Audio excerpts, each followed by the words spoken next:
All right, the mere involvement of muscle in an exercise doesn't necessarily mean that just because it's involved that it's going to be stimulate for growth.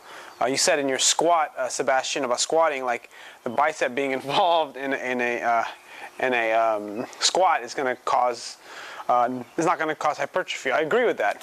I just use that. I'm using that as an example for how the lats are involved with the deadlift. I agree that the biceps being involved in a squat for holding the bar on your back is not going to stimulate growth in your bicep.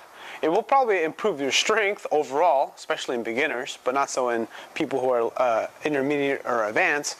But in the deadlift, the lat involvement is nowhere near as analogous to the squat position. I got the idea what you're talking about as far as comparing the two different things. However, they're not the same. I guess there are varying degrees when it comes to this idea of muscle involvement and hypertrophy. When muscle grows, it grows because it's stimulated with enough stress.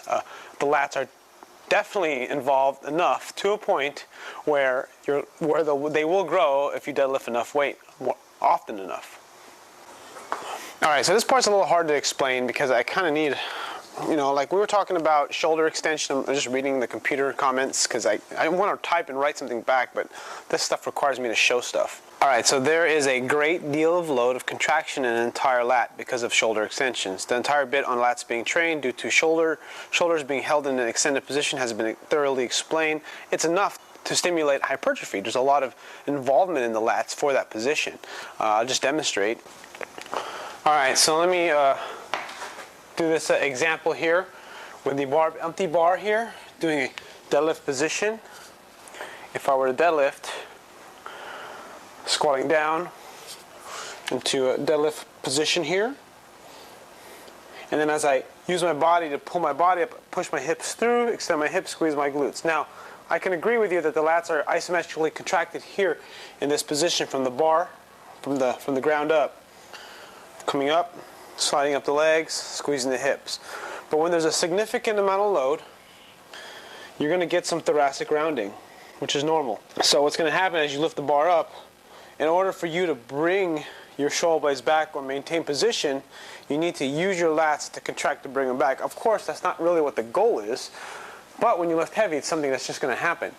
You position yourself here, from the deadlift start, lift up, push the hips, initiate with the hamstrings and glutes, and then if the weight's heavy enough, you'll end up being stuck in this kind of rounded position, and you're going to try your best to keep and pull your shoulder blades down, to pull everything back to get the full lockout. Under a lot of circumstances, and even to get the lats involved here, when you're here, in this bottom position of the deadlift, and you pull up through, if it's heavy enough, you'll end up right here, and you're ending up having to kind of squeeze your lats, squeeze your shoulder blades, and pull your shoulder blades back to get a full lockout, especially for a competition lift and powerlifting. External rotation, the lats do not help external rotation. In fact, to a certain degree, they assist in internal rotation. You are correct. I was wrong by saying that. I guess really what I mean by external rotation is I always think about, when I hold a barbell, I'll just use a PVC pipe, it's just easier to see. So I'm holding the bar here, right, and I'm trying to create torque. I'm going to try to pull my shoulder blades back, retract my lats, and a big part of that comes from external rotation. There's a lot better activation of the lats when you have when you have good external rotation in the shoulder and the shoulder is set in a good position, because in that way you can really get a better contraction in the lats. Versus if your hands are rotated in and you're kind of internally rotated the shoulder, you can contract your lats, but your contraction or your strength and position is not going to be as strong as it is here. That's ideal, probably because it's neutral, but that's kind of what I meant by external rotation in the shoulders.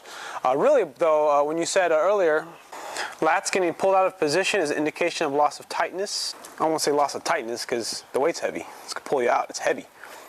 Sometimes when you pull a heavy deadlift, it's going to yank you forward because you don't pull it ideally. You don't lose tightness. It's just physics. You're still tight. It's just you're not strong enough, the weight's just heavy. Is an indication of lost tightness that comes from heavy load pulling down on the entire back. This affects the muscles working hard to prevent spinal flexion and scapular protraction. This affects the muscles working hard to prevent spinal flexion and scapular protraction. not the lats. Once again, the lats will be forced to compensate if shoulders were being pulled forward, flexion, which does not happen in the deadlift. And a big part, like we talked about being the arms being a shoulder extension, remember the whole body works as a unit. It's not like, it's not like, because your body's doing protraction, your lats aren't involved or your lats are not being stimulated at all. They're definitely being stimulated because, even though you're in protraction, with the weight being where it is. All right, so let's take a look here. So have the bar, got a really heavy deadlift, come up to here, maybe at the knees or just barely past the knees. I may be protracted because the weight's too heavy, but I'm trying to fight it up.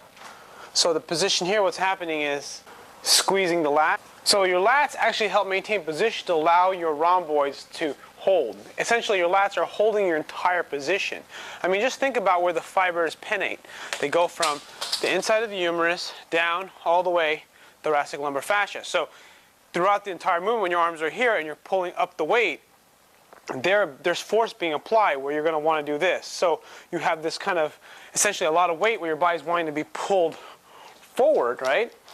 And you're fighting like hell to maintain external rotation or open up chest position and thoracic extension. That's really what I'm trying to go for here. And then trying your best to pull everything back and then pull the hips through. And when you're here, you're trying to really fight everything. I get that your rhomboids and your spinal erectors are doing all this stuff, but your lats are heavily involved in that movement, trying to make sure everything stays strong. And that way, because the main position I'm trying to say with external rotation of the shoulders, even though they're not directly moving the shoulder external rotation, the lats are, what they are doing is they are adducting the shoulder. Remember, humeral adduction.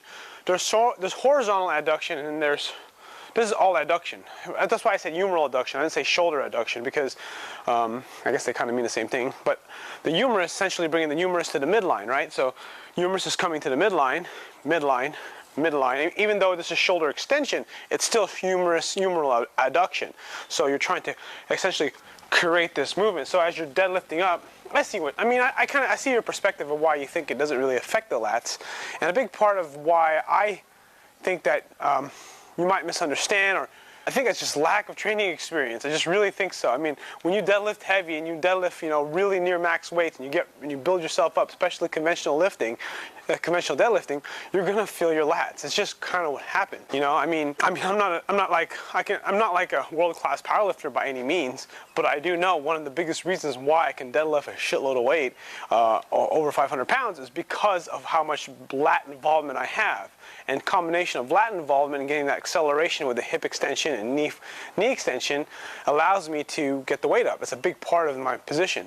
I know this because of experimentation between using the sumo deadlift, conventional deadlift. I tried doing sumo for about 2 or 3 weeks, and I still want to use my back. I want to use my upper back and lat. And that's kind of how I get that hip extension. I get that hip extension, not just the glutes, but back extension as well, to kind of get my body to essentially rip the weight off the ground.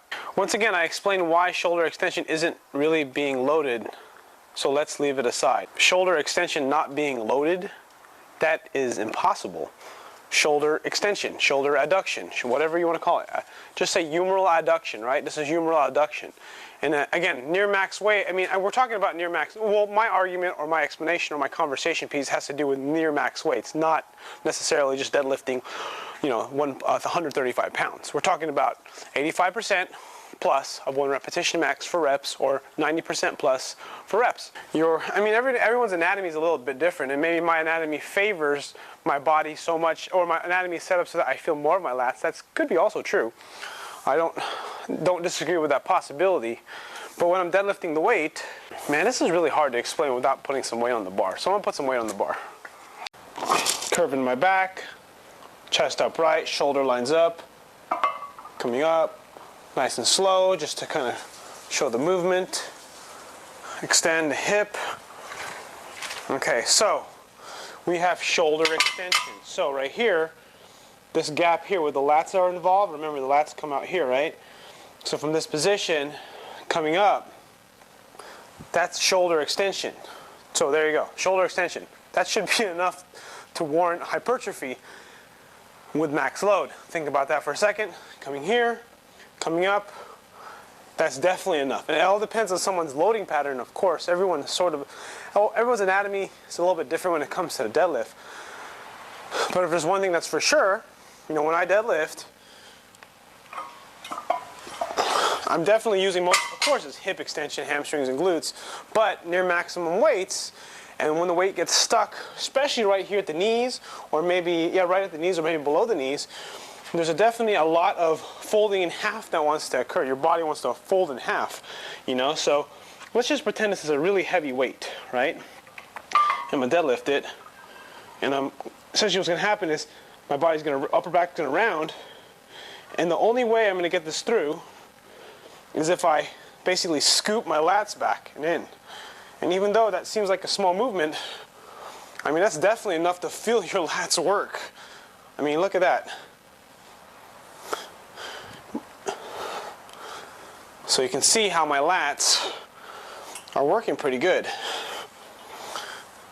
The reason why my lats are working pretty good is because of shoulder extension, especially through this movement. And again, a big part of it could be just my anatomical makeup.